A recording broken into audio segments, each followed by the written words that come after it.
2025 പുറത്തിറങ്ങിയ ഏറ്റവും super hit mystery crime thriller മൂവിയാണ് രേഖാചിത്രം. ഒരു ചൂതാട്ട വിവാദത്തിന് ശേഷം സസ്പെൻഡ് ചെയ്യപ്പെട്ട ഒരു പോലീസ് ഉദ്യോഗസ്ഥനായ വിവേക് ഗോപിനാഥ് വീണ്ടും ജോലിയിൽ പ്രവേശിക്കുന്നു. ഒരു ഫേസ്ലെസ് വിക്ടിമിനെ കൊലപ്പെടുത്തിയ 40 വർഷം പഴക്കമുള്ള ഒരു കൊലപാതക കേസ് പരിഹരിക്കാനുള്ള ചുമതല അദ്ദേഹത്തെ ഏൽപ്പിക്കുന്നതാണ് ഈ സിനിമയുടെ ഒരു വൺ ലൈനർ. ദീർഘകാലമായി പരിഹരിക്കപ്പെടാത്ത ഈ നിഗൂഢമായ കേസ് അദ്ദേഹം സോൾവ് ചെയ്യുമോ ഇല്ലയോ എന്നതാണ് ഈ കഥ. സോ നമുക്ക് താമസിക്കാതെ കഥയിലേക്ക് കടക്കാം.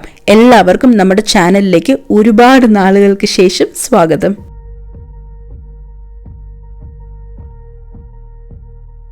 സിനിമയുടെ തുടക്കത്തിൽ ഒരു കാട്ടുവഴിയിൽ കൂടെ 2 കുട്ടികൾ നടന്നു വരുന്നതാണ് കാണിക്കുന്നത്. അതിലൊരു കുട്ടി മറ്റേയാളോട് പറയും, ചേട്ടാ ഇന്നലെ എന്റെ ചാച്ചൻ സിനിമയിൽ അഭിനയിച്ചല്ലോ എന്ന്. ഒന്ന് പോയടാ എന്ന് പറഞ്ഞ് മറ്റേ കുട്ടി കളിയാക്കുമ്പോൾ ഇവൻ വീണ്ടും പറയും, സത്യമാണ്, ഞാൻ ഇന്നലെ കണ്ടതല്ലേ എന്ന്. നീ എന്താണ് കണ്ടത് എന്ന് മറ്റേ കുട്ടി ചോദിക്കുമ്പോൾ അവൻ എന്താണ് കണ്ടത് എന്ന് നമ്മളെ കൂടെ കാണിക്കുകയാണ്. തലേന്ന് രാത്രി നല്ല മഴയുള്ള ഒരു സമയം 4-5 ആണുങ്ങൾ ചേർന്ന് ഒരു പെൺകുട്ടിയെ ഒരു പായിൽ മടക്കി എടുത്തുകൊണ്ട് പോകുന്ന വഴി ആ പെൺകുട്ടിയുടെ കാലിലെ കൊലുസ് കിലുങ്ങുന്നുണ്ടായിരുന്നു. അവർ എടുത്തുകൊണ്ട് പോകുന്നത് ഒരു പെൺകുട്ടിയാണെന്ന് നമ്മൾ മനസ്സിലാക്കുന്നത് തന്നെ കൊലുസ് കണ്ടിട്ടാണ്. കാരണം മുഖം കാണിക്കുന്നുണ്ടായിരുന്നില്ല. ആ ആണുങ്ങളുടെ കൂട്ടത്തിൽ ഈ കഥ പറഞ്ഞ കുട്ടിയുടെ ചാച്ചനും ഉണ്ടായിരുന്നു. ഇതെല്ലാം ആ കൊച്ചുകുട്ടി ജനലിന്റെ ഇടയിലൂടെ കണ്ടുകൊണ്ട് നിൽക്കുന്നു. ഇതൊരു ഇൻട്രൊഡക്ഷൻ പോലെ നമ്മളെ കാണിക്കുകയാണ്. അതിനുശേഷം കാണിക്കുന്നത് ഈ സിനിമയിലെ നായകനായ വിവേകിനെയാണ്. വിവേക് ഒരു പോലീസ് ഓഫീസറാണ്. എന്നാൽ ഇപ്പോൾ സസ്പെൻഷനിലാണ് പുള്ളി. വിവേകിനെ അപ്പച്ചൻ വന്ന് രാവിലെ വിളിച്ചെണീപ്പിക്കും റബ്ബർ വെട്ടാൻ പോകാൻ. അങ്ങനെ കൊച്ചു വെളുപ്പാങ്കാലത്തെ റബ്ബർ ടാപ്പ് ചെയ്യാൻ ഇറങ്ങുകയാണ് 2 പേരും കൂടി. വിവേക് സസ്പെൻഷനിലായത് ഡ്യൂട്ടി സമയത്ത് ഓൺലൈൻ റമ്മി കളിച്ചതിനാലായിരുന്നു. അത് വലിയ ന്യൂസ് ആവുകയും ചെയ്തു. വീട്ടുകാരൊക്കെ അത് പറഞ്ഞ് കളിയാക്കുമ്പോൾ വിവേക് പറയും, ചെറുപ്പത്തിൽ എന്നെ ഓരോ ദുശീലം പഠിപ്പിച്ചത് നിങ്ങൾ തന്നെയല്ലേ എന്ന്. അവരും നല്ല ചീട്ട് കളിയുടെ ആൾക്കാരാണ്. വിവേകിന് ഒരു ഗേൾ ഫ്രണ്ടുമുണ്ട്. ആളൊരു ന്യൂസ് റിപ്പോർട്ടറാണ്. എവിടെ നോക്കിയാലും ഇപ്പൊ വിവേകിന്റെ ന്യൂസാണ്. ആകെ നാണക്കേടായി. പക്ഷെ അപ്പച്ചൻ പറയും, എടാ നിനക്ക് കളിച്ച് കാശ് പോയില്ലല്ലോ, അതുകൊണ്ട് കുഴപ്പമില്ല എന്ന്.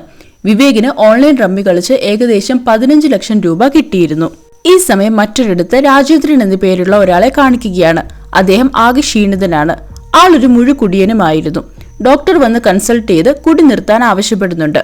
എന്നാൽ തന്റെ സമയം അടുത്തു എന്ന് തനിക്ക് അറിയാമെന്ന് പറഞ്ഞുള്ള ഇരിപ്പാണ് രാജേന്ദ്രൻ. അങ്ങനെ വിവേകിന്റെ സസ്പെൻഷൻ പീരീഡ് ഒക്കെ കഴിഞ്ഞു. ആളെ എങ്ങോട്ടേക്ക് സ്ഥലം മാറ്റണം എന്ന ചർച്ചയിലാണ് 2 മേലുദ്യോഗസ്ഥർ. CM ഡയറക്റ്റ് ഇടപെട്ട കേസാണ് വിവേകിന്റെ. സോ കാര്യങ്ങൾ എളുപ്പമാക്കി കൊടുക്കാൻ പാടില്ല. അതുകൊണ്ട് തന്നെ വിവേകിനെ മലക്കപ്പാറ എന്ന സ്ഥലത്തേക്ക് ട്രാൻസ്ഫർ ചെയ്യാൻ അവർ തീരുമാനിക്കും. കാരണം അവിടെ വലിയ സെൻസേഷണൽ ആയിട്ടുള്ള കേസുകളൊന്നും അങ്ങനെ നടക്കാറില്ല. അങ്ങനെ വീട്ടുകാരോട് യാത്ര പറഞ്ഞ് മലക്കപ്പാറയിലേക്ക് തിരിക്കുകയാണ് വിവേക്. ഈ സമയം തന്നെ രാജേന്ദ്രനും ഒരു യാത്രയ്ക്ക് ഒരുങ്ങുകയാണ്. എങ്ങോട്ടാ രാജേട്ട? ഡ്രൈവർ ചോദിക്കും. അപ്പോൾ രാജേന്ദ്രൻ പറയും, ചാലക്കുടിക്ക് പോകാമെന്ന്. പോണ വഴിയിൽ ഒരു ഫുൾ ബോട്ടിൽ കള്ളും വാങ്ങുന്നുണ്ട്. ചാലക്കുടി എത്തിയ ഉടനെ രാജേട്ടൻ പറയും, വണ്ടി മലക്കപ്പാറയ്ക്ക് പോട്ടടാ എന്ന്. അങ്ങനെ വിവേകും രാജേന്ദ്രനും 2 പേരും അവരവരുടെ വാഹനങ്ങളിൽ മലക്കപ്പാറയ്ക്ക് പോയിക്കൊണ്ടിരിക്കുകയാണ്. മലക്കപ്പാറ എത്തിയ ഉടനെ വിവേക് നേരെ പോലീസ് സ്റ്റേഷനിലേക്ക് ചാർജ് എടുക്കാൻ പോകും. രാജേന്ദ്രൻ എന്നാൽ പോയത് ഒരു കാട്ടിലേക്കാണ്. വണ്ടി നിർത്തിയിട്ട് ഡ്രൈവറോട് വെയിറ്റ് ചെയ്യാൻ പറഞ്ഞ് രാജേന്ദ്രൻ ആ കാട്ടിനുള്ളിലൂടെ നടക്കുകയാണ്. താനും കൂടെ വരാമെന്ന് ഡ്രൈവർ പറഞ്ഞെങ്കിലും രാജേന്ദ്രൻ സമ്മതിച്ചില്ല. ആള് നല്ല രീതിയിൽ മദ്യപിച്ചിട്ടും ഉണ്ടായിരുന്നു. ആൾക്ക് ഓൾറെഡി ലിവറിനൊക്കെ നല്ല പ്രശ്നമുള്ള ആളാണ്. ട്രീറ്റ്മെന്റ് എടുത്തുകൊണ്ടിരിക്കുന്ന ഒരാളാണ്. പോകുന്ന വഴിയിൽ അദ്ദേഹത്തിന്റെ വായിൽ നിന്നും ചോരയൊക്കെ വരുന്നുണ്ടായിരുന്നു. അങ്ങനെ ഒടുവിൽ കാടിന്റെ നടുക്ക് ഒരു സ്ഥലത്തെത്തി രാജേട്ടൻ അവിടെ ഇരിക്കും. എന്നിട്ട് ഫേസ്ബുക്ക് ലൈവ് ഓൺ ആക്കി കുറെ കാര്യങ്ങൾ സംസാരിക്കാൻ തുടങ്ങും. കുറെ ഞെട്ടിപ്പിക്കുന്ന കാര്യങ്ങൾ. അദ്ദേഹം പറയും, പണത്തിന്റെ പിന്നാലെ പോയി സ്വന്തം ആരോഗ്യവും കുടുംബവും ജീവിതവും ഒക്കെ നഷ്ടപ്പെടുത്തിയ ആളാണ് ഞാൻ. ഒരുപാട് പണമുണ്ടാക്കി, പക്ഷെ ഒരു കാര്യവും ഉണ്ടായില്ല. അതിനൊരു കാരണമുണ്ട്. ചോര പുരണ്ട കാശിന്നാണ് തുടക്കം. ഒരു ജീവന്റെ വില. അത് കൈപ്പറ്റാതെ ഇരിക്കാമായിരുന്നു, പക്ഷേ കൈപ്പറ്റി. രാജേട്ടൻ ഇങ്ങനെ പറഞ്ഞു പോകുമ്പോൾ നമ്മളെ കാണിക്കുന്നത് സിനിമയുടെ തുടക്കത്തിൽ 4-5 ആണുങ്ങൾ ഒരു പെൺകുട്ടിയെ പായയിൽ എടുത്തുകൊണ്ട് പോകുന്നത് നമ്മളെ കാണിച്ചിരുന്നല്ലോ. ആ സീൻ തന്നെയാണ്. രാജേട്ടന്റെ കഥ കണ്ടിന്യൂ ചെയ്യുകയാണ്. 1985 ഞാനും ആലിസ് ജുവലറിയുടെ ഉടമ വിൻസെന്റും പിന്നെ ഫ്രാൻസിസ് തടത്തിലും കൂടെ ഇവിടെ വന്നത്. ഞങ്ങളുടെ കയ്യിൽ പായിൽ പൊതിഞ്ഞ ഒരു പെൺകുട്ടിയുണ്ടായിരുന്നു. ആരാ ഏതാ എന്നൊന്നും അറിയാത്ത ഒരു 10-18 വയസ്സ് മാത്രം പ്രായമുള്ള ഒരു പെൺകുട്ടി. ഈ മരച്ചുവട്ടിൽ ഞാനിരിക്കുന്ന ഈ മണ്ണിന്റെ അടിയിൽ അവളുണ്ട്. ഇതെല്ലാം എന്തെങ്കിലും പുറത്തു വരുമെന്നാണ് ഞാൻ വിചാരിച്ചത്. പക്ഷെ ഇന്ന് വരെ വന്നില്ല. എന്നാൽ ഇനി വരും. ഈ സമയം രാജേട്ടന്റെ ഡ്രൈവർ മുഖം കഴുകാൻ വേണ്ടി കാറിൽ നിന്ന് പുറത്തിറങ്ങിയപ്പോൾ പെട്ടെന്നൊരു ഗൺ ഷോട്ട് കേൾക്കും. രാജേട്ട എന്ന് വിളിച്ച് ഓടിച്ചെന്നതും രാജേട്ടൻ സ്വയം വെടിവെച്ച് മരിച്ചിരുന്നു. അദ്ദേഹത്തിന്റെ മരണത്തിന് മുൻപുള്ള ലാസ്റ്റ് കൺഫെഷൻ ആയിരുന്നു ആ ഫേസ്ബുക്ക് ലൈവിലൂടെ അദ്ദേഹം വന്ന് പറഞ്ഞത്. ഈ കാര്യം മലക്കപ്പാറ സ്റ്റേഷൻ ഇൻചാർജായ വിവേക് അറിയും. ഫുൾ മീഡിയ ഒക്കെ എത്തി ഇത് വലിയ രീതിയിൽ ന്യൂസ് ആയി കഴിഞ്ഞു. മാത്രമല്ല വളരെ സെൻസേഷണൽ ആയിട്ടുള്ള ഒരു കാര്യം പറഞ്ഞിട്ടാണല്ലോ രാജേട്ടൻ മരിച്ചത്. ഇപ്പോൾ SP ഒക്കെ സ്ഥലത്തെത്തിയിട്ടുണ്ട്. ആ സ്ഥലത്ത് എക്സ്ക്യൂമേഷനുള്ള പെർമിഷൻ ലഭിച്ചു. രാജേന്ദ്രൻ പറഞ്ഞ കഥ സത്യമാണോ എന്നറിയാൻ ഇൻവെസ്റ്റിഗേഷൻ ആരംഭിക്കാൻ തീരുമാനിച്ചു. എക്സ്ഹ്യൂമേഷൻ കഴിഞ്ഞ് ഒരു സ്കെലിറ്റൻ കിട്ടുകയാണെങ്കിൽ ഒരു പുതിയ കേസാണ് ഓപ്പൺ ആവാൻ പോകുന്നത്. ഈ സമയം മറ്റൊരിടത്ത് വലിയൊരു ബംഗ്ലാവ് കാണിക്കുകയാണ്. രാജേന്ദ്രൻ പറഞ്ഞ ആലീസ് ജ്വല്ലറിയുടെ ഓണർ വിൻസെന്റിന്റെ വീടാണത്. വിൻസെന്റിന്റെ ഭാര്യ ആലീസ് ഇപ്പോൾ കിടപ്പിലാണ്. മെഡിക്കൽ എക്യുപ്മെന്റ്സിന്റെ സഹായത്തോടെയാണ് ജീവൻ നിലനിർത്തുന്നത്. പെട്ടെന്ന് വിൻസെന്റിന്റെ മകൻ അവിടേക്ക് വന്ന് ഈ ഫേസ്ബുക്ക് ലൈവ് കാണിച്ചു കൊടുക്കും. എന്നിട്ട് ഈ പറഞ്ഞതിൽ എന്തെങ്കിലും സത്യമുണ്ടോ എന്ന് ചോദിക്കും. ഇറ്റ്സ് ഓക്കെ, നീ ഇതൊന്നും കാര്യമാക്കണ്ട എന്ന് പറഞ്ഞ് വിൻസെന്റ് ഈ കാര്യം തള്ളിക്കളയുകയാണ്. അങ്ങനെ എക്സ്ഹ്യൂമേഷൻ ആരംഭിച്ചു. വിവേകിന് നല്ല ആവേശമാണ് ഈ കേസിൽ. കാരണം പുള്ളി ഒരു ചീത്തപ്പേരിലാണല്ലോ ഇപ്പോൾ അറിയപ്പെടുന്നത്. സോ ഈ കേസ് നല്ല രീതിയിൽ തെളിയിക്കാൻ കഴിഞ്ഞാൽ ആ ചീത്തപ്പേര് അങ്ങ് മാറിക്കിട്ടും.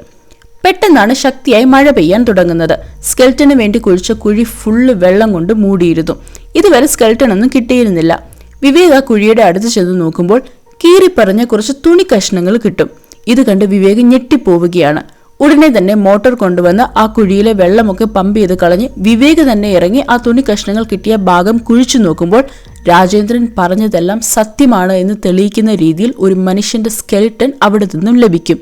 എല്ലാവരും ഞെട്ടിത്തരിച്ചു പോവുകയാണ്. ആ സ്കെൽറ്റനോടൊപ്പം തന്നെ വിവേകിന് ഒരു കൊലുസും അവിടെ നിന്ന് ലഭിക്കുന്നുണ്ട്. അതിനുശേഷം കാണിക്കുന്നത് പോലീസും ഫോറൻസിക് ഓഫീസറും കൂടെ ഫൈൻഡിങ്സിനെ കുറിച്ച് ഡിസ്കസ് ചെയ്യുന്നതാണ്. രാജേന്ദ്രൻ പറഞ്ഞതുപോലെ തന്നെ ഒരു ഫീമെയിലാണ് കൊല്ലപ്പെട്ടിരിക്കുന്നത്. ഇൻവെസ്റ്റിഗേഷൻ ടീമിൽ ഇപ്പോൾ വിവേകുമുണ്ട്. അങ്ങനെ ഇൻവെസ്റ്റിഗേഷൻ ആരംഭിക്കും. രാജേന്ദ്രനെ കുറിച്ചും വിൻസെന്റിനെ കുറിച്ചും ഡീറ്റെയിൽഡായി അന്വേഷിക്കാൻ കഴിയും. എന്നാൽ ഈ ഫ്രാൻസിസ് തടത്തിൽ ആരാണ് എന്ന് കൃത്യമായി അറിവില്ല. ഒരുപാട് ഫ്രാൻസിസ് തടത്തിൽമാർ കേരളത്തിലുണ്ട്. സോ എല്ലാവരിലേക്കും ഡീറ്റെയിൽഡ് ആയിട്ടുള്ള അന്വേഷണം ആവശ്യമാണ്. വിവേക് ആദ്യം പോകുന്നത് രാജേന്ദ്രനെ കുറിച്ച് അന്വേഷിക്കാനാണ്. അതും രാജേന്ദ്രന്റെ ഡോക്ടറിന്റെ അടുത്ത്. ഡോക്ടർ വിവേകിനോട് പറയും, കഴിഞ്ഞ കുറെ നാളുകളായി സീരിയസ് ഹെൽത്ത് ഇഷ്യൂസ് ഉള്ള ആളായിരുന്നു രാജേന്ദ്രൻ. ലിവർ ട്രാൻസ്പ്ലാന്റേഷൻ ഒക്കെ കഴിഞ്ഞതാണെങ്കിലും അയാൾക്ക് തീരെ ശ്രദ്ധയില്ലായിരുന്നു. ഈ രാജേന്ദ്രൻ വൈഫായിട്ട് സെപ്പറേറ്റഡ് ആണ്. വൈഫിനോട് പോയിട്ട് രാജേന്ദ്രനെ കുറിച്ച് അന്വേഷിക്കുമ്പോൾ രാജേന്ദ്രൻ പഴയ കാര്യങ്ങളൊന്നും തന്നോട് പറഞ്ഞിട്ടില്ല എന്നാണ് വൈഫ് പറയുന്നത്. അതായത് അദ്ദേഹത്തിന്റെ പാസ്റ്റ് ഡിസ്ക്ലോസ് ചെയ്യാൻ അദ്ദേഹത്തിന് താല്പര്യമുണ്ടായിരുന്നില്ല. പിന്നീട് വിവേക് പോകുന്നത് ഫ്രാൻസിസ് തടത്തിലിനെ അന്വേഷിച്ചായിരുന്നു. കൃത്യമായി അത് ആരാണെന്ന് അറിയാത്തത് കൊണ്ട് തന്നെ ഒരുപാട് ഫ്രാൻസിസ്മാരുടെ അടുത്ത് പോയി അന്വേഷിക്കേണ്ട അവസ്ഥയായിരുന്നു വിവേകിന്. എല്ലാവരും കേസുമായി അവർക്കൊന്നും യാതൊരു ബന്ധവുമില്ല, തങ്ങളുടെ പേര് ഇങ്ങനെയായി പോയത് എന്ത് ചെയ്യാനാണ് എന്നൊക്കെയാണ് ചോദിക്കുന്നത്. പോലീസ് അതോടൊപ്പം തന്നെ 80കളിൽ നടന്ന മാൻ മിസ്സിംഗ് കേസുകളും നോട്ട് ചെയ്യുന്നുണ്ടായിരുന്നു. വിവേകിന്റെ ഗേൾഫ്രണ്ടും കിട്ടാവുന്ന അത്രയും മാക്സിമം ന്യൂസ് പേപ്പർ കട്ടിങ്സ് എല്ലാം വിവേകിന് കൊണ്ട് കൊടുത്തിരുന്നു 80കളിലെ മാൻ മിസ്സിംഗ് കേസുകളുടെ. ഈ ന്യൂസ് പേപ്പർ കട്ടിങ്സ് എല്ലാം വെച്ച് ഈ മിസ്സിംഗ് ആയ ആളുകളുടെ വീട്ടിൽ പോയി അന്വേഷണം നടത്തുകയാണ് ഇപ്പോൾ. മിസ്സിംഗ് ആയ പെൺകുട്ടികളുടെ മാതാപിതാക്കളെ സ്കെൽറ്റന്റെ ഒപ്പം ലഭിച്ച കൊലുസ് കാണിച്ചു കൊടുക്കും, ആരെങ്കിലും ഐഡന്റിഫൈ ചെയ്യുമോ എന്നറിയാൻ. എന്നാൽ ആരും ഐഡന്റിഫൈ ചെയ്തിരുന്നില്ല. ഇതേസമയം ഈ ഫ്രാൻസിസ് തടത്തിലിന് വേണ്ടിയുള്ള അന്വേഷണവും ശക്തിയായി തുടരുന്നുണ്ട്. ഒടുവിൽ ഒരു ഫ്രാൻസിസ് തടത്തിലിനെയും കൂടെ കണ്ടുപിടിക്കും. എന്നാൽ ആള് ഒരു ട്രീറ്റ്മെന്റിന്റെ ഭാഗമായി അങ്കമാലി ഹോസ്പിറ്റലിലായിരുന്നു. ആളുടെ മോനാണ് വിവരങ്ങൾ പറഞ്ഞത്.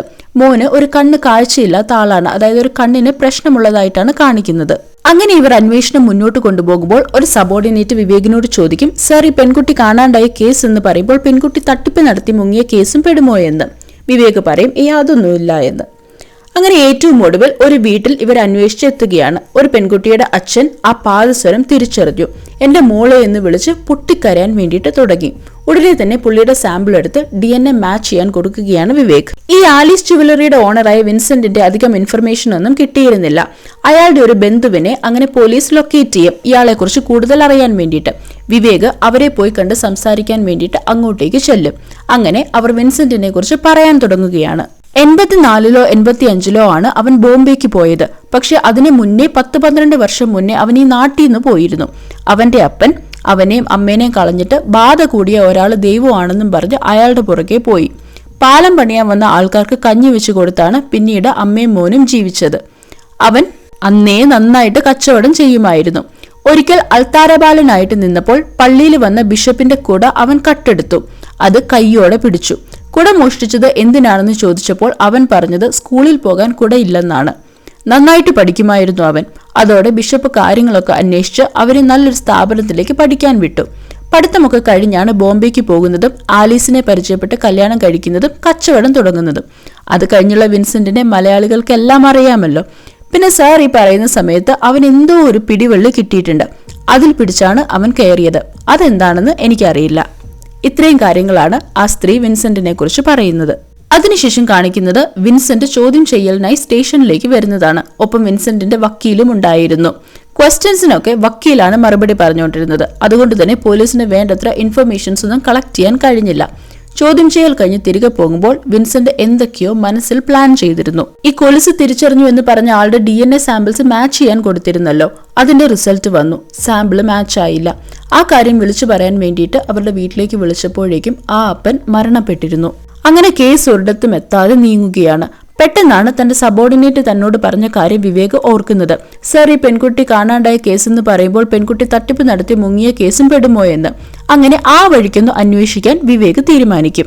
അങ്ങനെ 1985 കാലഘട്ടത്തിൽ തൃശൂരിൽ നടന്ന ഒരു മിസ്സിംഗ് കേസ്, അതായത് തട്ടിപ്പ് നടത്തി മുങ്ങിയ ഒരു കേസ് കാണാനിടയായി. കാണാതായ പെൺകുട്ടിക്കെതിരെയായിരുന്നു കേസ്. ആ പെൺകുട്ടിക്കെതിരെ ചന്ദ്രപ്പൻ എന്ന ഒരാളായിരുന്നു കേസ് കൊടുത്തിരുന്നത്. അങ്ങനെ ഇവർ ആ ചന്ദ്രപ്പനെ കാണാൻ പോകും. ചന്ദ്രപ്പൻ പണ്ടൊരു പ്രൊഡക്ഷൻ കൺട്രോളർ ആയിരുന്നു. ഇപ്പൊ അതൊക്കെ നിർത്തി ആകെ നശിഞ്ഞു. Full time കുടിയാണ്. അങ്ങനെ ചന്ദ്രപ്പനെ കാണാൻ പോയപ്പോൾ ചന്ദ്രപ്പൻ പഴയ കാര്യങ്ങൾ പറയാൻ വേണ്ടിയിട്ട് തുടങ്ങും. എന്റെ കഷ്ടകാലം എന്ന് പറഞ്ഞാൽ മതി സാറേ. ഒരു ദിവസം ഒരു പെൺകുട്ടി ഓടി വന്നു എന്നെ മമ്മൂട്ടിയുടെ നായികയാക്കാൻ പറ്റുമോ എന്ന് ചോദിച്ചു. ആ സമയത്ത് ഭരതേട്ടന്റെ കാതോട് കാതോരം എന്ന മൂവിയുടെ ഷൂട്ടിംഗ് മലക്കപ്പാറ ഭാഗത്ത് നടക്കുകയായിരുന്നു. ഒരു പാട്ട് സീനിൽ മമ്മൂട്ടിയുടെ പുറകിൽ നിൽക്കാൻ ഐശ്വര്യമുള്ള 5-6 പെൺകുട്ടികൾ വേണമെന്ന് ഭരതേട്ടൻ എന്നോട് പറഞ്ഞിരുന്നു. അങ്ങനെ ആ പെൺകുട്ടികളെയും കൊണ്ട് അങ്ങോട്ട് പോയി. ആ കൂട്ടത്തിലുണ്ടായിരുന്ന കുട്ടിയായിരുന്നു ഇത്. ഒരു ദിവസത്തെ ഷൂട്ടിംഗ് കഴിഞ്ഞപ്പോൾ അവൾ മുങ്ങി. അതും പാട്ട് പകുതിയായപ്പോ. അടുത്ത ദിവസം അവൾ ഇല്ലാത്തത് കൊണ്ട് ഷൂട്ടിംഗ് മുടങ്ങി.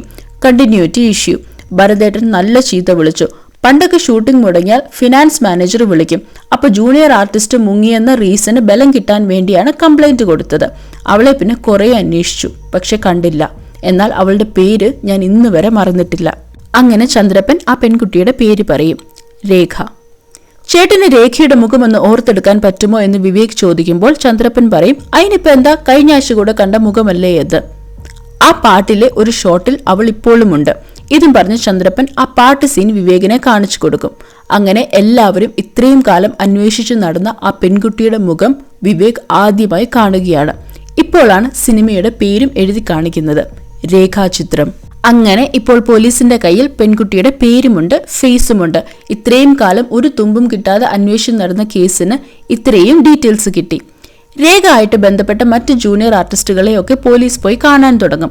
എന്നാൽ അവർക്കാർക്കും രേഖയെക്കുറിച്ച് കൂടുതലൊന്നും അറിയുന്നുണ്ടായിരുന്നില്ല. രാജേന്ദ്രനെ കഴിഞ്ഞ കുറെ നാളുകളായിട്ട് ഒരാൾ വിളിക്കുന്നുണ്ടായിരുന്നു. ആ ഒരു സിമ്മിൽ നിന്നും രാജേന്ദ്രന് മാത്രമാണ് കോള് വന്നിട്ടുള്ളത്.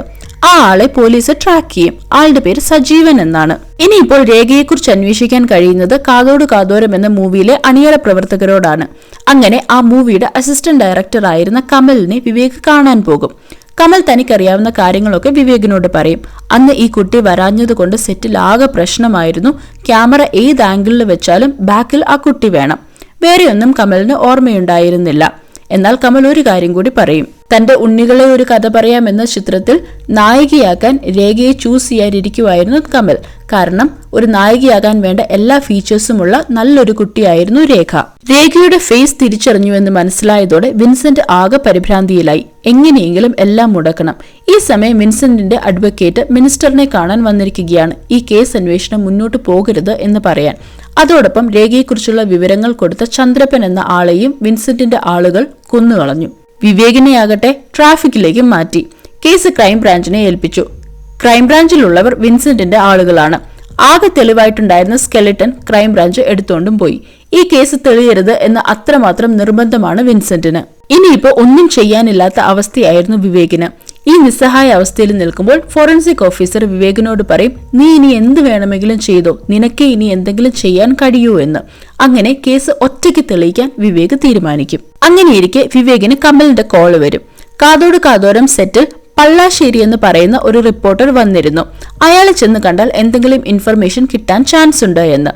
അങ്ങനെ വിവേക് കമൽ പറഞ്ഞതനുസരിച്ച് അയാളെ പോയി കാണാൻ തീരുമാനിക്കും.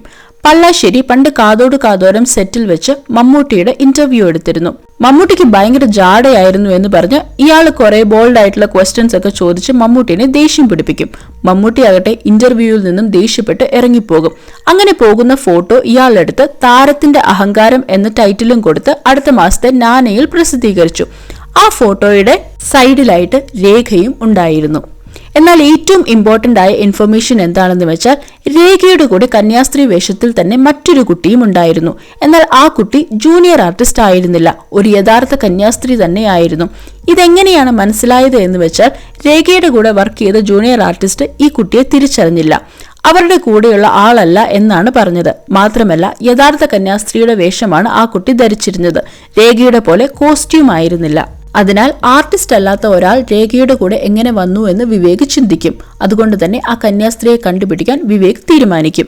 അങ്ങനെ ആ കന്യാസ്ത്രീയെ കണ്ടുപിടിച്ച് വിവേക് അവരെ കാണാൻ ചെല്ലുകയാണ്. ആ കന്യാസ്ത്രീ രേഖയെക്കുറിച്ചുള്ള ഫ്ലാഷ് ബാക്ക് വിവേകിന് പറഞ്ഞുകൊടുക്കും. രേഖ സിനിമയിൽ അഭിനയിക്കാൻ മലക്കപ്പാറയിലേക്ക് വന്ന ഒരു പെൺകുട്ടി. സിനിമയിൽ മാത്രമല്ല ജീവിതത്തിലും അവൾ നല്ലൊരു നടിയായിരുന്നു. മമ്മൂട്ടിയുടെ സിനിമയുടെ ഷൂട്ടിംഗ് പള്ളിയിൽ നടക്കുന്ന സമയം മമ്മൂട്ടിയെ കാണാൻ വേണ്ടി ഓടിയ വെപ്രാളത്തിൽ രേഖയുടെ കോസ്റ്റ്യൂം കീറിപ്പോയി. കന്യാസ്ത്രീയുടെ കോസ്റ്റ്യൂം ആയിരുന്നു അത്. തയ്യൽക്കാരന്റെ അടുത്ത് ചെന്ന് ഒന്ന് തയ്ച്ചു തരുമോ എന്ന് ചോദിച്ചപ്പോൾ ആള് പറ്റില്ല എന്ന് പറഞ്ഞ് രേഖയെ പറഞ്ഞു വിട്ടു. അപ്പോഴാണ് തൊട്ടടുത്ത മഠത്തിലേക്ക് രേഖ വരുന്നത്, ഒരു കന്യാസ്ത്രീ വേഷം തരുമോ എന്ന് ചോദിക്കാൻ. ഈ സിസ്റ്ററിന്റെ അടുത്തായിരുന്നു രേഖ വന്ന് ഡ്രസ്സ് ചോദിച്ചത്. സിസ്റ്റർ പറയും, ഉടുപ്പൊക്കെ ഞാൻ തരാം, പകരം നീ എനിക്ക് മമ്മൂട്ടിയെ കാണിച്ചു തരുമോ എന്ന്. രേഖ ഒന്ന് പതറുമെങ്കിലും ചിരിച്ചോണ്ട് അത് സമ്മതിക്കും. അങ്ങനെ സിസ്റ്റർ കുപ്പായമൊക്കെ കൊടുക്കും. കുറച്ചു കഴിഞ്ഞ് ഇവർ തമ്മിൽ സംസാരിച്ചുകൊണ്ടിരിക്കുമ്പോൾ കോസ്റ്റ്യൂം തയ്ക്കുന്ന ആള് വന്ന് രേഖയെ വഴക്ക് പറയും. ഇതെന്ത് വേഷമാണ്, ഇതിന്റെ നെക്കും സ്റ്റിച്ചും ഒക്കെ വേറെയാണ്. അത് ചേട്ടൻ എനിക്ക് കീറിപ്പോയ കോസ്റ്റ്യൂം തയ്ച്ചു തരാത്തോണ്ടല്ലേ എനിക്ക് വേറെ ഒപ്പിക്കേണ്ട വന്നത് എന്ന് രേഖ പറയുമ്പോൾ, ഇങ്ങോട്ട് വാ ഞാൻ ശരിയാക്കി തരാമെന്ന് പറഞ്ഞ് പഴയ ഡ്രസ്സ് തന്നെ ശരിയാക്കി കൊടുക്കും. ഈ സമയത്തൊക്കെ ആ സിസ്റ്ററും രേഖയുടെ കൂടെ ഉണ്ടായിരുന്നു. രേഖ സിസ്റ്ററിനോട് പറയും, ഞാൻ മമ്മൂട്ടിനെ മമ്മൂട്ടി ചേട്ടൻ എന്നാണ് വിളിക്കുന്നത്, എനിക്ക് ചേട്ടനെ പോലെയാണ്, ഞാൻ കത്തൊക്കെ എഴുതാറുണ്ട്, വുഡ്ലാൻഡ് ഹോട്ടലിലെ അഡ്രസ്സിലേക്ക് അയക്കും, പുള്ളി മിക്കപ്പോഴും അവിടെ തന്നെ ആയിരിക്കും എന്നൊക്കെ. ഇങ്ങനെയൊക്കെ പറഞ്ഞുകൊണ്ടിരിക്കുമ്പോൾ പെട്ടെന്ന് ഒരാൾ വന്ന് രേഖയെ വഴക്ക് പറയും, ചെയിൻ എന്തോ മാറിയിട്ടതിന്. ഇത് കേൾക്കുന്ന സിസ്റ്റർ ചോദിക്കും, ഒരു മാല മാറിയിട്ടതിനാണോ ഇങ്ങനെ വഴക്ക് പറയുന്നേ എന്ന്. ഉടനെ രേഖ വിഷമിച്ച് പറയും, ഞാനൊരു ജൂനിയർ ആർട്ടിസ്റ്റാണ് സിസ്റ്ററെ, ഞങ്ങളോടൊക്കെ ഇങ്ങനെ തന്നെയാ, മമ്മൂട്ടിയെ അറിയാമെന്നും ഓട്ടോഗ്രാഫ് വാങ്ങിത്തരാമെന്നും ഒക്കെ സിസ്റ്ററിന്റെ ഉടുപ്പ് കിട്ടാൻ വേണ്ടി ഞാൻ കള്ളം പറഞ്ഞതാ, ഞങ്ങൾക്കൊന്നും പുള്ളിയുടെ അടുത്തു പോലും പോകാൻ പറ്റില്ല എന്ന്. ഇത് കേൾക്കുന്ന സിസ്റ്ററിന് ഒരുപാട് വിഷമമാകും. മമ്മൂട്ടിയെ കണ്ടിട്ട് തന്നെ കാര്യമെന്ന് പറഞ്ഞ് രേഖയെ കൂട്ടി ആ സിസ്റ്റർ മമ്മൂട്ടി ഉള്ളിടത്തേക്ക് പോകും.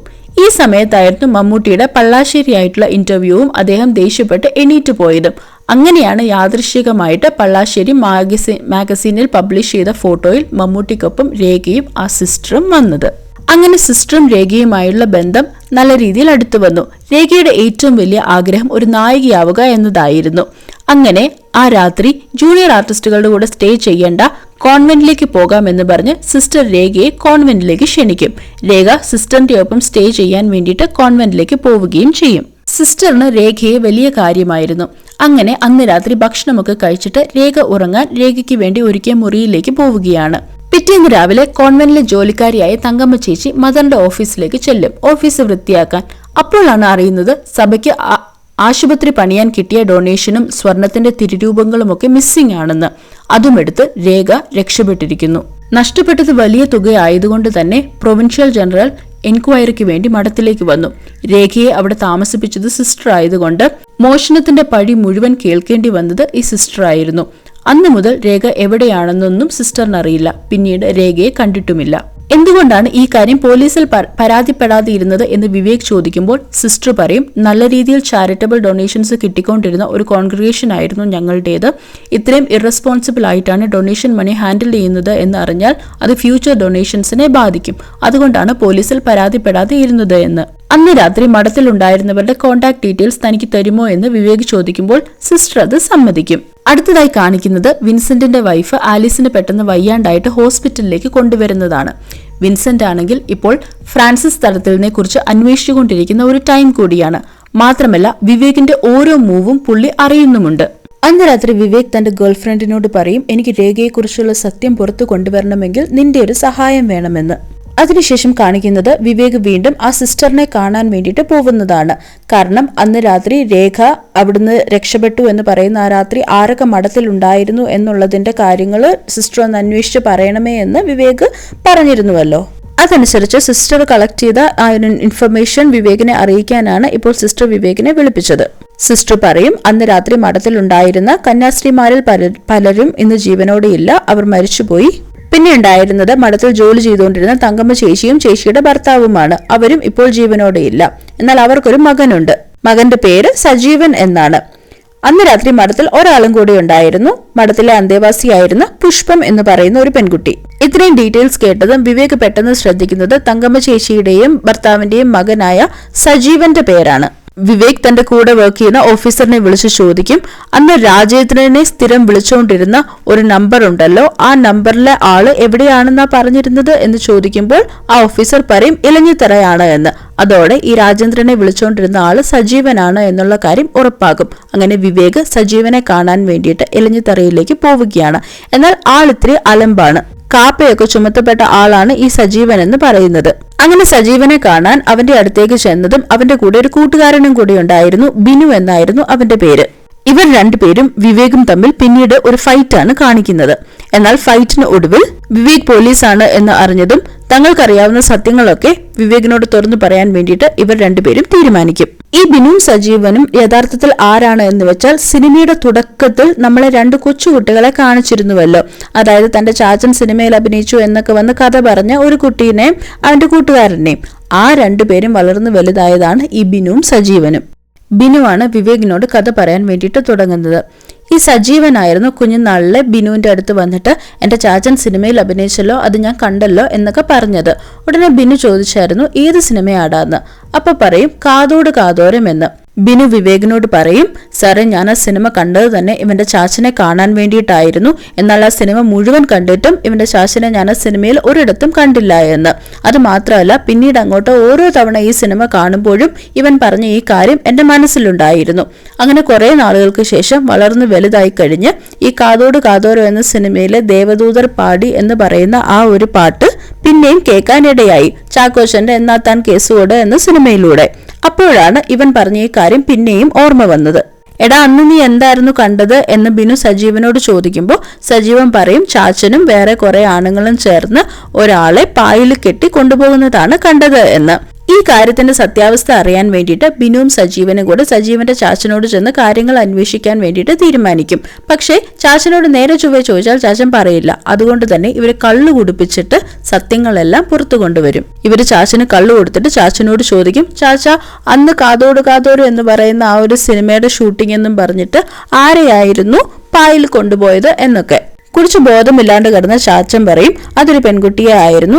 അന്ന് ഞങ്ങള് വക്കച്ചൻ, രാജേന്ദ്രൻ അങ്ങനെ കുറെ പേരുണ്ടായിരുന്നു. അങ്ങനെ ആൾക്കാരുടെ പേരൊക്കെ പറയും. ഇതിൽ രാജേന്ദ്രൻ ആരായിരുന്നു എന്ന് മാത്രം കറക്റ്റായിട്ട് ഇവർക്കറിയാം. അന്ന് കിട്ടിയ കാശൊക്കെ ചാച്ചൻ എന്ത് ചെയ്തു, അതിൽ കാശ് എന്തെങ്കിലും ബാക്കിയുണ്ടോ എന്നൊക്കെ ചോദിക്കുമ്പോൾ ചാച്ചൻ പറയും കാശ് ഒന്നും ബാക്കിയില്ല, എല്ലാം തീർന്നെന്ന്. ഇയാളെ കൊണ്ട് ഒരു ഉപകാരവും ഇല്ല എന്നും പറഞ്ഞിട്ട് അവരങ്ങ് എഴുന്നേറ്റ് പോവുകയായിരുന്നു. അതിനുശേഷമാണ് ഇവർ ഈ രാജേന്ദ്രനെ കണ്ടുപിടിക്കുകയും ഒരു സിം എടുത്ത് അദ്ദേഹത്തെ വിളിച്ചിട്ട് ഈ രഹസ്യങ്ങളെല്ലാം പുറത്ത് പറയണ്ടെങ്കിൽ കുറെ കാശ് വേണമെന്ന് പറഞ്ഞ് രാജേന്ദ്രന്റെ കയ്യിൽ നിന്നും കാശ് വാങ്ങിച്ചതും. സോ കാശ് വാങ്ങാൻ വേണ്ടിയിട്ടായിരുന്നു രാജേന്ദ്രനെ ഈ സജീവൻ നിരന്തരമായിട്ട് വിളിച്ചുകൊണ്ടിരുന്നത്. ഇത്രയും കേട്ട് കഴിയുമ്പോൾ വിവേക് പറയും ഓക്കെ ശരി, ഇത്രയും കാര്യങ്ങളൊക്കെ SP ഓഫീസിൽ കൂടെ വന്ന് പറയണമെന്ന്. ഇതും പറഞ്ഞ് വിവേക് അവിടെ നിന്ന് പോകും. SP വിളിച്ച് കാര്യങ്ങളൊക്കെ പറയുന്നുണ്ട്. എന്നാൽ കേസ് അന്വേഷണം ഇപ്പോൾ ഇവരുടെ കയ്യിലല്ലല്ലോ. അതുകൊണ്ട് ഈ പറയുന്ന ആൾക്കാരെയൊന്നും കസ്റ്റഡിയിൽ എടുക്കാൻ പോലും ഇവർക്കൊന്നും കഴിയില്ല. അങ്ങനെയിരിക്കെ മറ്റൊരു ദിവസം വിവേക് വീണ്ടും ബിനുവിന്റെ വീട്ടിലേക്ക് ചെല്ലും. ബിനുവിന്റെ ഭാര്യയുടെ അടുത്ത് പോയിട്ട് ബിനു എന്തിയെന്ന് ചോദിക്കുമ്പോൾ ഭാര്യ പറയും പോത്തിനെ കെട്ടാൻ വേണ്ടിയിട്ട് പോയിരിക്കുകയാണ് എന്ന്. ബിനുവിനെ ഒന്ന് വിളിക്കുമോ എന്ന് ചോദിക്കുമ്പോൾ ബിനുവിന്റെ ഭാര്യ ബിനുവിനെ വിളിക്കാൻ വേണ്ടിയിട്ട് പോകും. എന്നാൽ അങ്ങോട്ടേക്ക് ചെന്ന ഭാര്യ കണ്ടത് വളരെ ഞെട്ടിപ്പിക്കുന്ന കാഴ്ചയായിരുന്നു. ബിനു ഒരു വലിയ മരത്തിൽ തൂങ്ങി ആത്മഹത്യ ചെയ്തിരിക്കുന്നു.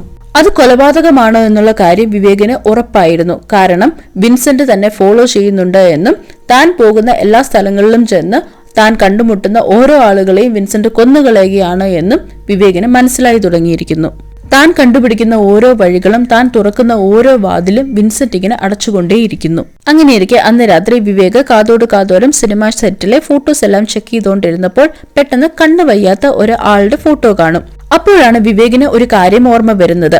ഒരിക്കൽ ഫ്രാൻസിസ് തടത്തിലിനെ അന്വേഷിച്ച് ഒരു വീട്ടിൽ ചെന്നപ്പോൾ മകൻ ഇറങ്ങി വന്ന് അച്ഛൻ ഇവിടെയില്ല, ആശുപത്രിയിലാണ് എന്ന് പറഞ്ഞിരുന്നു. ആ മകന്റെ കണ്ണും ഇതുപോലെ തന്നെ വയ്യാത്തതായിരുന്നു. അങ്ങനെ ഏറ്റവും ഒടുവിൽ ഇയാളാണ് ഫ്രാൻസിസ് തടത്തിൽ, അതായത് യഥാർത്ഥ ഫ്രാൻസിസ് തടത്തിൽ എന്ന് കണ്ടുപിടിച്ചിരിക്കുന്നു. യഥാർത്ഥ ഫ്രാൻസിസ് തടത്തിലിനെ കണ്ടെത്തിയത് ഈ കേസിലെ ഏറ്റവും വലിയൊരു ടേണിംഗ് പോയിന്റ് ആയിരുന്നു. ഉടനെ തന്നെ വിവേക് ഫ്രാൻസിസ് തടത്തിലിനെ കാണാൻ വേണ്ടിയിട്ട് അദ്ദേഹത്തിന്റെ വീട്ടിലേക്ക് ചെല്ലും.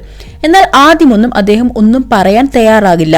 ഏറ്റവും ഒടുവിൽ വിവേകിന്റെ സമ്മർദ്ദത്തിന് വഴങ്ങി ഫ്രാൻസിസ് തടത്തിൽ കാര്യങ്ങളെല്ലാം പറയുവാൻ വേണ്ടിയിട്ട് തുടങ്ങും.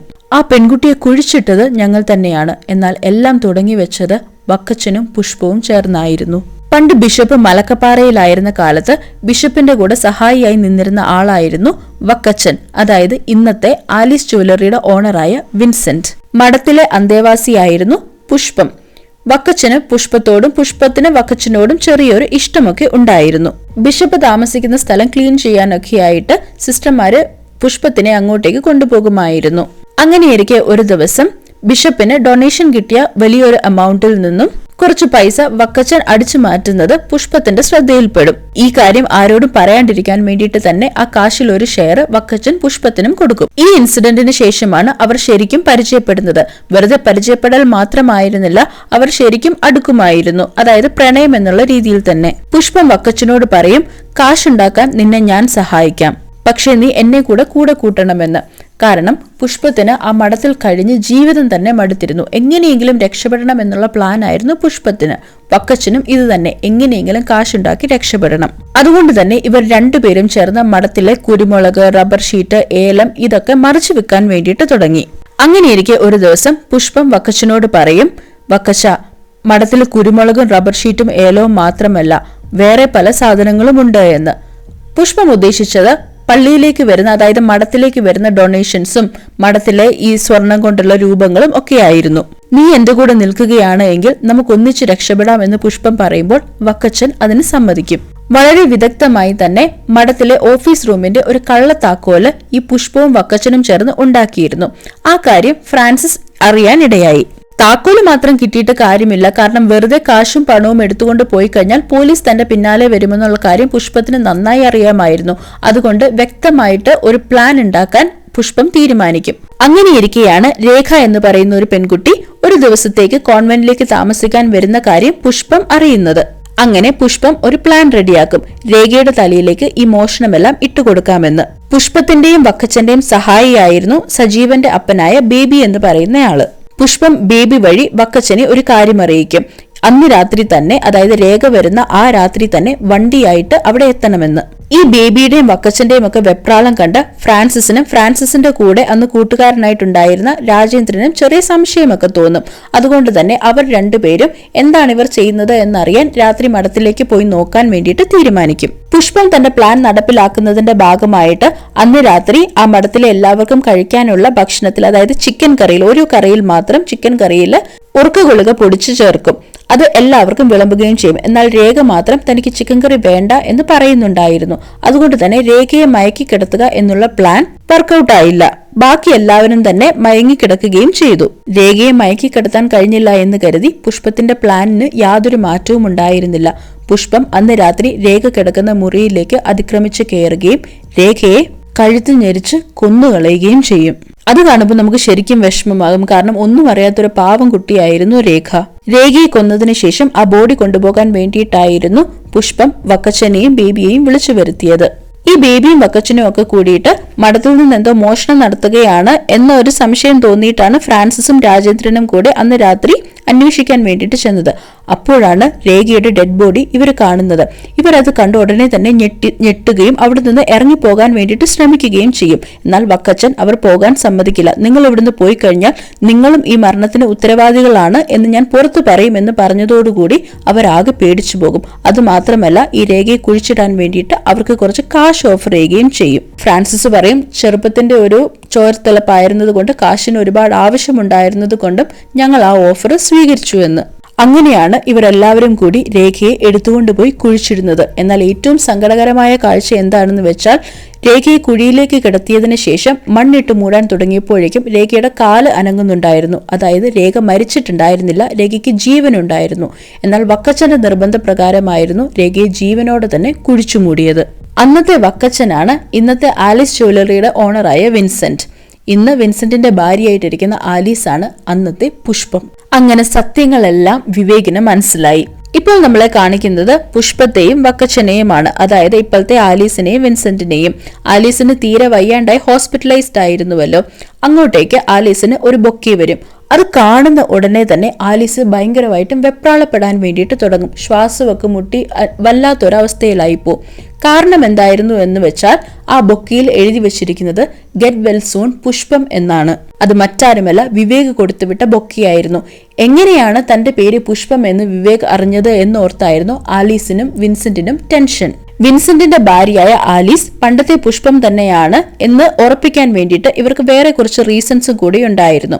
അതായത് പണ്ടത്തെ പുഷ്പത്തിന്റെ കുറച്ച് സാധനങ്ങളൊക്കെ ഇപ്പോഴും മഠത്തിലുണ്ടായിരുന്നു. അതിൽ പുഷ്പം ചെയ്തിരുന്ന ഒരു എംബ്രോയിഡറി വർക്ക് ഉണ്ടായിരുന്നു. ആ വർക്കാണ്, അതായത് ഒരു പൂവിന്റെ ഒരു എംബ്രോയിഡറി, അതാണ് ഇന്നത്തെ ആലീസ് ജുവലറിയുടെ ലോഗോ. വിവേക് എല്ലാം തിരിച്ചറിഞ്ഞു എന്ന് മനസ്സിലാക്കുന്ന പുഷ്പം വിൻസെന്റിനോട് പറയും, അവനെല്ലാം അറിഞ്ഞല്ലേ വക്കച്ച, ഇനി അവൻ ജീവനോടെ ഇരിക്കണ്ട എന്ന്. അന്നും ഇന്നും പുഷ്പത്തിന്റെ വാക്ക് കേൾക്കുന്ന വക്കച്ചൻ പുഷ്പം പറഞ്ഞതുപോലെ തന്നെ വിവേകിനെ കൊല്ലാൻ തീരുമാനിക്കും. അങ്ങനെ വിവേക് ഡ്രൈവ് ചെയ്യുന്ന കാറിന് നേരെ വലിയൊരു ലോറി വന്ന് ഇടിച്ച് വിവേകിന് ആക്സിഡന്റ് സംഭവിക്കുകയാണ്.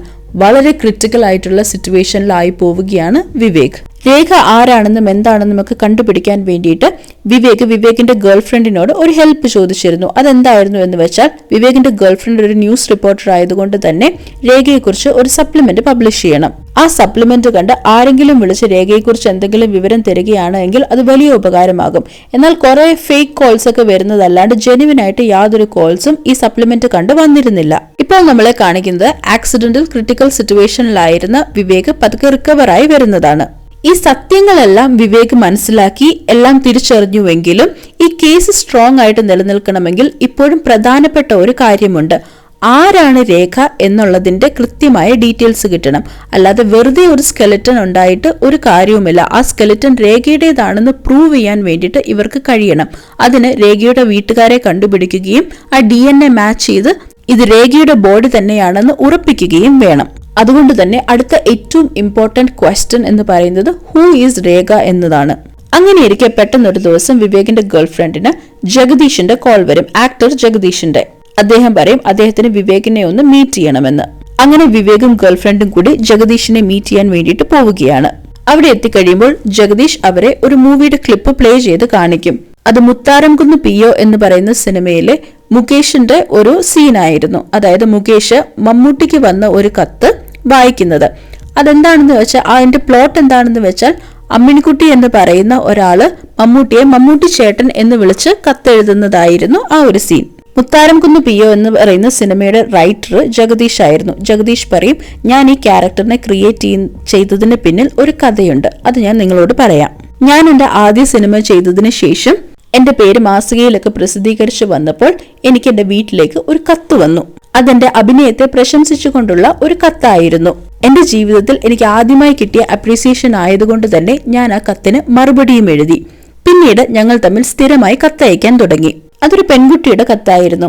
പിന്നീടാണ് ആ പെൺകുട്ടി പറയാൻ തുടങ്ങിയത് ആ കുട്ടി മമ്മൂട്ടിയുടെ കടുത്ത ആരാധികയാണ് എന്നും മമ്മൂട്ടിക്ക് മമ്മൂട്ടി ചേട്ടൻ എന്ന് വിളിച്ച് സ്ഥിരമായി കത്തെഴുതാറുണ്ട് എന്നും ഒക്കെ. ആ കുട്ടി തന്നോടൊരു ആഗ്രഹവും പറഞ്ഞു. തന്റെ ഏറ്റവും വലിയൊരു ആഗ്രഹം എന്താണെന്ന് വെച്ചാൽ മമ്മൂട്ടിയുടെ നായികയാകണം എന്നതാണ്. അത് മാത്രമല്ല മമ്മൂട്ടിയോട് ചോദിച്ച് അദ്ദേഹത്തിന്റെ ഒരു ഫോട്ടോ അയച്ചു തരുമോ എന്ന് പറഞ്ഞ് എന്നെ പ്രഷറൈസ് ചെയ്യാൻ വരെ തുടങ്ങിയെന്ന് ജഗദീഷ് പറയും. ഒരു നായികയാകാനാണ് ആ കുട്ടിക്ക് താല്പര്യമെങ്കിലും ആ കുട്ടിയുടെ വീട്ടുകാർക്ക് അതിൽ തീരെ താല്പര്യമുണ്ടായിരുന്നില്ല. അതുകൊണ്ട് തന്നെ വീട് ഉപേക്ഷിച്ചു വരാനുള്ള ഒരു പ്ലാൻ ആയിരുന്നു ആ കുട്ടിക്ക്. കത്തുകളിലൂടെ ഇത് മനസ്സിലാക്കിയ ജഗദീഷ് ആ കുട്ടിക്ക് ഒരു മറുപടി അയക്കും. അതായത് ഇന്നത്തെ കാലത്ത് വിദ്യാഭ്യാസം എന്ന് പറയുന്നതിന് വലിയ വിലയുണ്ട്. അതുകൊണ്ട് തന്നെ മോൾ ആദ്യം പഠിത്തമൊക്കെ പൂർത്തിയാക്കിയതിനു ശേഷം മാത്രമേ സിനിമാ ജീവിതത്തിലേക്ക് കടക്കാവൂ. ഞാൻ പോലും എന്റെ പഠിത്തമൊക്കെ കഴിഞ്ഞ് ഒരു ലെക്ചറായിട്ട് ജോലിയൊക്കെ ചെയ്തതിന് ശേഷമാണ് സിനിമ എന്ന് പറയുന്ന ആഗ്രഹത്തിലേക്ക് ഇറങ്ങിയത് എന്നൊക്കെ. ഈ കാര്യങ്ങളൊക്കെ പറഞ്ഞ് കത്തയച്ചതിന് ശേഷം ആ കുട്ടിയുടെ ഒരു മറുപടിയും വന്നിരുന്നില്ല. അതുകൊണ്ട് തന്നെ ജഗദീഷ് വിചാരിച്ചിരുന്നത് ആ കുട്ടിക്ക് ജഗദീഷ് ഉപദേശിച്ചത് ഇഷ്ടമായി കാണില്ല എന്നാണ്. വളരെ യാദൃശികമായിട്ടാണ് ഈ സപ്ലിമെന്റ് ജഗദീഷിന്റെ കണ്ടിൽപ്പെട്ടത്. അത് വായിച്ചപ്പോഴാണ് തനിക്ക് കത്തയച്ചുകൊണ്ടിരുന്ന ആ കുട്ടി രേഖയായിരിക്കാം എന്ന് ജഗദീഷിന് ഫീൽ ചെയ്തതും ആ കാര്യങ്ങളൊക്കെ വിവേകിനെ വിളിച്ചു പറയാൻ വേണ്ടിയിട്ട് തീരുമാനിച്ചതും. അതിലേറ്റവും ഇമ്പോർട്ടന്റ് ആയിട്ടുള്ള കാര്യം എന്താണെന്ന് വെച്ചാൽ ഇപ്പോഴും ആ കുട്ടിയുടെ അഡ്രസ്സും സ്ഥലവും ജഗദീഷിന് ഓർമ്മയുണ്ടായിരുന്നു. ആ കുട്ടിയുടെ വീട്ടുപേര് KJ ഹൗസ് എന്നും സ്ഥലം കന്യാകുമാരിയുമായിരുന്നു. അങ്ങനെ രേഖയെ കണ്ടുപിടിക്കാനുള്ള ഏറ്റവും വലിയ ലീഡാണ് ജഗദീഷിലൂടെ വിവേകിന് ലഭിച്ചത്. അടുത്തതായി കാണിക്കുന്നത് രേഖയുടെ വീട്ടുകാരെ അന്വേഷിച്ച് വിവേക് കന്യാകുമാരിയിലേക്ക് പോകുന്നതാണ്. അവിടെ എത്തിയപ്പോൾ KJ ഹൗസ് എന്ന് പറയുന്ന അഡ്രസ്സിൽ ഇപ്പോൾ താമസിക്കുന്നത് രേഖയുടെ അനിയത്തിയായിരുന്നു. അങ്ങനെ അനിയത്തി അവരുടെ കഥ വിവേകിന് പറഞ്ഞുകൊടുക്കും. 1982 അവർ കുടുംബസമേതം കന്യാകുമാരിയിലേക്ക് വരുന്നത്. കന്യാകുമാരിയിലേക്ക് വന്നതിന് ശേഷമായിരുന്നു രേഖയ്ക്ക്, അതായത് ഈ കുട്ടിയുടെ ചേച്ചിക്ക് സിനിമയോടുള്ള മോഹം ഇത്രമാത്രം കൂടിയത്. ചേച്ചിയും അനിയത്തിയും കൂടെ അച്ഛനെ പ്രഷറൈസ് ചെയ്ത് വാടകയ്ക്ക് ഒരു ടിവിയും VCRും ഒക്കെ വാങ്ങിച്ചു. അതിൽ മമ്മൂട്ടിയുടെ സിനിമ കണ്ടിന്യൂസ് ആയിട്ട് പ്ലേ ചെയ്ത് കാണുമായിരുന്നു രേഖ. മമ്മൂട്ടിയുടെ ഒരു കടുത്ത ആരാധികയായി മാറുകയായിരുന്നു രേഖ. പിന്നീട് മാസികയിൽ വരുന്ന ഈ നടന്മാരുടെയൊക്കെ അഡ്രസ് ഒക്കെ എടുത്ത് ഒരുപാട് പേർക്ക് കത്തയക്കുമായിരുന്നു രേഖ. ഏറ്റവും കൂടുതൽ കത്തയച്ചുകൊണ്ടിരുന്നത് മമ്മൂട്ടി ചേട്ടന് തന്നെ. അങ്ങനെയിരിക്കെ ഒരു ദിവസം രേഖ അയച്ച ഒരു കത്തിന് സിനിമാക്കാരുടെ മറുപടി വന്നു. അത് അച്ഛൻ കാണാനിടയായി. അച്ഛന് ഈ കാര്യങ്ങളൊന്നും തീരെ ഇഷ്ടമായിരുന്നില്ല. അതുകൊണ്ട് തന്നെ ആ കാരണം കൊണ്ട് രേഖയെ തല്ലാനിടയായി. അന്ന് രാത്രി രേഖ തന്റെ സിനിമാ മോഹവുമായി വീട് വിട്ടിറങ്ങുകയായിരുന്നു. പിന്നീട് അവരാരും ഒരിക്കലും രേഖയെ കണ്ടിട്ടില്ല. രേഖയുടെ അനിയത്തി ഇത്രയും പറഞ്ഞതും വിവേക് തന്റെ കയ്യിലുണ്ടായിരുന്ന കൊലുസെടുത്ത് അനിയത്തിയെ കാണിക്കും. അത് കണ്ടതും അനിയത്തി പൊട്ടിക്കരയുകയാണ്. കാരണം അവരുടെ അമ്മ രേഖയ്ക്ക് സമ്മാനിച്ച കൊലുസായിരുന്നു അത്. അതിനുശേഷം നമ്മളെ കാണിക്കുന്നത് വിൻസെന്റിന്റെയും ആലീസിന്റെയും മകനെ പോലീസ് ഓഫീസർ വിളിച്ചിട്ട് ഈ കാര്യങ്ങളെല്ലാം പറഞ്ഞു കൊടുക്കുന്നതാണ്. അദ്ദേഹമാണെങ്കിൽ ആ പോലീസ് സ്റ്റേഷനിൽ നിന്നും ഇറങ്ങി നേരെ ഹോസ്പിറ്റലിലേക്ക് വന്നിട്ട് തന്റെ അമ്മയോട് ചോദിക്കും, അമ്മ ആരാ ശരിക്കും, ആലീസാണോ പുഷ്പമാണോ എന്നൊക്കെ. നിങ്ങൾ ആരാണെന്നും നിങ്ങൾ എന്തൊക്കെയാണ് ചെയ്തു കൂട്ടിയിരിക്കുന്നതെന്നും എനിക്ക് അറിയണമെന്ന് പറഞ്ഞ് ആകെ വിഷമത്തിലാണ് മകൻ. അതിനുശേഷം അവൻ ദേഷ്യപ്പെട്ട് ആ മുറിയിൽ നിന്നും ഇറങ്ങിപ്പോകും. പുഷ്പവും വിൻസെന്റും ഈ കാര്യങ്ങളൊന്നും മകനോട് പറയാൻ തയ്യാറായിരുന്നില്ല. അതുകൊണ്ടായിരുന്നു അവൻ ദേഷ്യപ്പെട്ട് ഇറങ്ങിപ്പോയത്, ഇവരൊന്നും മിണ്ടാണ്ടിരുന്നത് കൊണ്ട്. അവൻ പോയ ഉടനെ തന്നെ പുഷ്പം വിൻസെന്റിനോട് പറയും, എല്ലാവരും എല്ലാം അറിഞ്ഞല്ലേ വക്കച്ച, ഇത്രയും കാലം നമ്മൾ ഒരുമിച്ച് നടത്തിയ യാത്ര വളരെ സുന്ദരമായിരുന്നു. പക്ഷെ ഇനി അങ്ങോട്ട് എന്താകുമെന്ന് എനിക്കറിയില്ല. എല്ലാവരും എല്ലാം അറിഞ്ഞു. ഇനി പോലീസ് ഇവിടെ വരും, എന്നെ കൊണ്ടുപോകും. എനിക്കിനി എന്ത് ചെയ്യണമെന്നറിയില്ല എന്ന് പറഞ്ഞ് പുഷ്പം വിഷമിക്കുമ്പോൾ വിൻസെന്റും അതേ രീതിയിൽ തന്നെ വിഷമിച്ച് പുഷ്പത്തിനോട് പറയും, നിന്നെ ഇവിടെ നിന്ന് ആരും കൊണ്ടുപോകില്ല, ആരും കൊണ്ടുപോകാൻ ഞാൻ സമ്മതിക്കില്ല എന്ന്. ഇതും പറഞ്ഞ് വളരെ ഇമോഷണലായി വിൻസെന്റ് എന്താണ് ചെയ്യുന്നത് എന്ന് വെച്ചാൽ പുഷ്പത്തെ ശ്വാസം മുട്ടിച്ച് കൊന്നുകളയും. പോലീസ് പുഷ്പത്തിനെ കൊണ്ടുപോകാണ്ടിരിക്കാൻ വേണ്ടിയിട്ട് വിൻസെന്റ് ചെയ്ത ബുദ്ധിയായിരുന്നു പുഷ്പത്തിനെ കൊന്നുകളയുക എന്നുള്ളത്. ഈ സമയം രേഖയുടെ അനിയത്തിയുടെ DNA സാമ്പിൾസിന്റെ റിസൾട്ട് വന്നു. DNA മാച്ചായി. അങ്ങനെ അത് രേഖയുടെ സ്കെലിറ്റൻ തന്നെയായിരുന്നു എന്ന് പ്രൂവ് ചെയ്ത ആ നിമിഷം തന്നെ വിവേക് വാറന്റുമായി വിൻസെന്റിന്റെ ബംഗ്ലാവിലേക്ക് ചെല്ലുകയാണ് വിൻസെന്റിനെ അറസ്റ്റ് ചെയ്യാൻ. അങ്ങനെ 40 വർഷമായി ആരും അറിയാണ്ട് കിടന്നിരുന്ന ആ കേസിന് തീരുമാനമായി. വിൻസെന്റ് കുറ്റക്കാരനാണ് എന്ന് തെളിഞ്ഞിരിക്കുന്നു. അതെല്ലാം കഴിഞ്ഞ് നമ്മളെ കാണിക്കുന്നത് ആക്ടർ ജഗദീഷിന്റെ കോള് വിവേകിന് വരുന്നതാണ്. ജഗദീഷ് പറയും, വിവേകിനെ ഒരാൾക്ക് കാണണമെന്നുണ്ട്, ഒന്ന് വരുമോ എന്ന്. അതാരാണെന്ന് പറയില്ല, സസ്പെൻസ് ആക്കി വെച്ചിരിക്കുകയാണ്. അതിനുശേഷം നമ്മളെ കാണിക്കുന്നത് രേഖയുടെ ഫ്യൂണറൽ പ്രോപ്പറായിട്ട് വീട്ടുകാരെല്ലാവരും ചേർന്ന് നടത്തുന്നതാണ്. ആ ഫ്യൂണറൽ കഴിഞ്ഞ് വിവേക് വന്ന് രേഖയുടെ അനിയത്തിക്ക് ഒരു കത്ത് കൊടുക്കും. ഇത് രേഖയ്ക്ക് വന്ന മറുപടിയാണ് എന്ന് പറഞ്ഞ്. രേഖയുടെ അനിയത്തി ആ ഒരു ലെറ്റർ തുറന്നു നോക്കുമ്പോൾ അത് മമ്മൂട്ടിയുടെ ഫോട്ടോ ആയിരുന്നു. ആ ഫോട്ടോയുടെ പുറകിൽ അദ്ദേഹത്തിന്റെ ഒരു ഓട്ടോഗ്രാഫും. സ്നേഹപൂർവ്വം രേഖയ്ക്ക് എന്ന് സ്വന്തം മമ്മൂട്ടി ചേട്ടൻ. രേഖയുടെ ഏറ്റവും വലിയ ആഗ്രഹമായിരുന്നുവല്ലോ മമ്മൂട്ടിയുടെ ഒരു ഫോട്ടോ അദ്ദേഹത്തിന്റെ ഓട്ടോഗ്രാഫ് വെച്ച് ലഭിക്കണമെന്നുള്ളത്. രേഖയുടെ അനിയത്തി ആ കത്തുമായി നിൽക്കുന്നത് കാണിച്ചുകൊണ്ട് ഈ സിനിമ ഇവിടെ അവസാനിക്കുകയാണ്. അവസാനമായിട്ട് എൻഡ് ക്രെഡിറ്റ്സ് പോലെ ഒരു സീനും കൂടെയുണ്ട്. അതെന്താണെന്ന് വെച്ചാൽ രേഖ തന്റെ വീട്ടുകാരെ ഉപേക്ഷിച്ച് സിനിമയിലെ നായികയാകാൻ പോയത് മാസികയിലെ ഒരു പരസ്യം കണ്ടുകൊണ്ടായിരുന്നു. അതായത് മമ്മൂട്ടിയുടെ പുതിയ സിനിമയിലെ നായികയെ പുതുമുഖങ്ങളെ അന്വേഷിക്കുന്നു എന്ന പരസ്യം കണ്ട്. ഒരുപാട് സ്വപ്നങ്ങളും ആഗ്രഹങ്ങളും പ്രതീക്ഷകളും ഒക്കെയായി വന്ന ഒരു പാവം പെൺകുട്ടിയായിരുന്നു രേഖ. കുറെ പേരുടെ സ്വാർത്ഥതയുടെ ഫലമായി ആ പെൺകുട്ടിക്ക് തന്റെ സ്വപ്നങ്ങളൊന്നും പൂർത്തിയാകാതെ മരിക്കേണ്ടി വന്നു. അതുമാത്രമല്ല, രേഖയെ അറിയാവുന്ന കുറെ ആളുകളുടെ മുൻപിൽ 40 വർഷത്തോളം രേഖ ഒരു കള്ളിയായിട്ടാണ് ചിത്രീകരിക്കപ്പെട്ടിരുന്നത്. 40 വർഷം വേണ്ടി വന്നു രേഖ തെറ്റുകാരിയല്ലായിരുന്നു എന്ന് പുറം ലോകമറിയാൻ. എത്ര കാലം കഴിഞ്ഞാണെങ്കിലും സത്യം അത് മറനീക്കി പുറത്തു വരിക തന്നെ ചെയ്യും എന്നുള്ള ഒരു മെസ്സേജോടു കൂടിയാണ് ഈ സിനിമ അവസാനിക്കുന്നത്. വീഡിയോ അവസാനിപ്പിക്കുന്നതിന് മുമ്പ് ഞാൻ ഒരു കാര്യം കൂടെ ഒന്ന് പറഞ്ഞോട്ടെ. ദയവ് ചെയ്ത് നിങ്ങൾ ഇതും കൂടെ ഒന്ന് കേൾക്കണേ. ഞാൻ ഒരുപാട് നാളുകൾക്ക് ശേഷമാണ് ഒരു വീഡിയോ ചെയ്യുന്നത്. ഒരുപാട് നാളുകളെന്ന് പറഞ്ഞാൽ ഏകദേശം 9 മാസമായി ഞാൻ ഈ ചാനലിൽ ഒരു വീഡിയോ പോസ്റ്റ് ചെയ്തിട്ട്. ഒരുപാട് പ്രശ്നങ്ങളിലൂടെ കടന്നു പോകുന്ന ഒരു സമയമായിരുന്നു. ഒരുപാട് പ്രശ്നങ്ങൾ കാരണമാണ് വീഡിയോസ് ഒന്നും ചെയ്യാൻ കഴിയാണ്ടിരുന്നത്. ഒരുപാട് ഡിലേ ആയി എന്ന് എനിക്കറിയാം. ബട്ട് സ്റ്റിൽ ഈ ചാനൽ നേരത്തെ കണ്ടുകൊണ്ടിരുന്ന വ്യൂവേഴ്സ് ആരെങ്കിലും ഈ വീഡിയോ കാണുമോ എന്ന് തന്നെ എനിക്കറിയില്ല. പക്ഷെ നിങ്ങൾ ആരെങ്കിലും ഇത് കാണുന്നുണ്ടെങ്കിൽ പ്ലീസ് നിങ്ങൾ ഇതിന് മുമ്പ് തന്ന ആ ഒരു സപ്പോർട്ട് ഇനിയും തരണമെന്ന് ഞാൻ റിക്വസ്റ്റ് ചെയ്യുകയാണ്. ഇത് വലിയ ചാനൽ ഒന്നും അല്ല എന്ന് എനിക്കറിയാം. പക്ഷേ ഞാൻ വീഡിയോ ഇട്ടുകൊണ്ടിരുന്ന കാലത്ത് നിങ്ങൾ തന്ന സപ്പോർട്ടും നിങ്ങൾ കമൻസ് വഴി അറിയിച്ചുകൊണ്ടിരുന്ന അഭിപ്രായങ്ങളും ഒക്കെ വളരെ പോസിറ്റീവായിട്ട് തന്നെയാണ് എൻ്റെ ജീവിതത്തിൽ റിഫ്ലക്റ്റ് ചെയ്തുകൊണ്ടിരുന്നത്. പക്ഷെ അതെല്ലാം കഴിഞ്ഞ 9 മാസങ്ങളായിട്ട് ഒരുപാട് മിസ് ചെയ്യുന്നുണ്ടായിരുന്നു. ഒരുപാട് പേർ കമൻസ് വഴിയൊക്കെ ചോദിക്കുന്നുണ്ടായിരുന്നു എന്ത് പറ്റി എന്നൊക്കെ. കുറേ പ്രശ്നങ്ങൾ കാരണമാണ് വീഡിയോസ് ഒന്നും ചെയ്യാൻ പറ്റാണ്ടിരുന്നത്. വീണ്ടും റീസ്റ്റാർട്ട് ചെയ്യണമെന്നും കൺസിസ്റ്റൻ്റ് ആയിട്ട് ഇനി മുന്നോട്ട് പോകണമെന്നും ആഗ്രഹമുണ്ട്. ദയവ് ചെയ്ത് നിങ്ങളെല്ലാവരും ഒരിക്കൽ കൂടി സപ്പോർട്ട് ചെയ്യണം. നിങ്ങളുടെ സപ്പോർട്ടും എല്ലാം കൂടെ ഉണ്ടാകുമെന്ന് പ്രതീക്ഷിക്കുന്നു. ഈ സിനിമയെക്കുറിച്ചും നമ്മുടെ ചാനലിനെ കുറിച്ചും ഒക്കെയുള്ള നിങ്ങളുടെ അഭിപ്രായങ്ങളൊക്കെ കമൻറ്റിൽ രേഖപ്പെടുത്തുക. ഒപ്പം ചാനൽ സബ്സ്ക്രൈബ് ചെയ്യുന്ന കാര്യം കൂടി പരിഗണിക്കുമല്ലോ. മറ്റൊരു വീഡിയോയുമായി ഉടനെ തന്നെ കാണാം. ഈ വീഡിയോ അവസാനം വരെ കണ്ട എല്ലാവർക്കും ഒരുപാട് നന്ദി അറിയിക്കുന്നു.